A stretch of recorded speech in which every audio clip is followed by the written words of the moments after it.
I think one of the unfortunate kind of casualties of the day in which you and I live with social media and reality TV shows and TV stars and people who are famous for no other reason except being famous, and the sheer volume of information that lives on the internet and that we can get just by picking up a magazine, is that many of us can begin to feel that we know people that we don't know.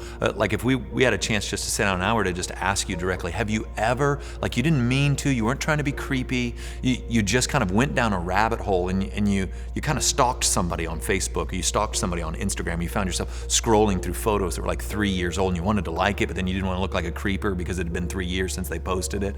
Like that's the environment that you or I are in, and what it fosters.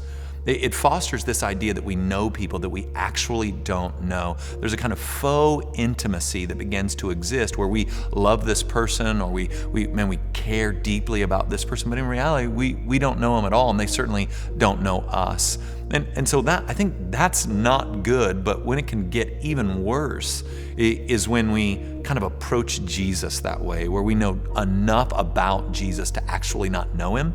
So we know facts, we know stats about him, we know where he was born, we know what his parents do, we know what he liked to eat, we know he's good with working with wood, we know that he's kind and he's loving and he's good, but we don't really know him. So we know facts about him, but we don't know him. And when that happens, you can get inoculated to a life of full surrender to Jesus Christ as your Lord and Savior. He can become kind of this mythical man that just in your head with some facts that you know about him, you configure, but he's not your Lord. He's certainly not your Savior. You certainly have not trusted yourself to him. And this is, if we take really the day in which we live with this kind of faux intimacy, and that becomes how we relate to Jesus Christ. Man, we're robbed of the joy of abiding in Jesus, as he teaches in John 15. We're robbed of the power he means for us to walk in as his sons and daughters. We're robbed of the grace that he has for us to experience in actually knowing him, that we come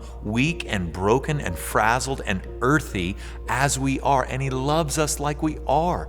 So it's not like I need to airbrush, or I need to pick the right filter, and I need to make my life look perfect, and then Jesus will love me, but it's coming as we are and knowing Jesus as he is, that our lives are transformed. And so, man, if you know a lot of facts about Jesus, but your life just, you've never said yes, you've never surrendered fully to Jesus, man, in this short little video, I just want to play, like, knowing him is so much better than knowing about him. Like, for all that you know about him, knowing him is better. And I think this is a little bit about the Apostle Paul is trying to get after in Ephesians chapter 3, when he says that he wants the church at Ephesus to know the love that surpasses all knowledge, that for all that you can kind of know about him in your study, we're not gathering facts, we're entering into life. So I want to encourage you, don't know about when the invitation is for you to know and abide and remain with.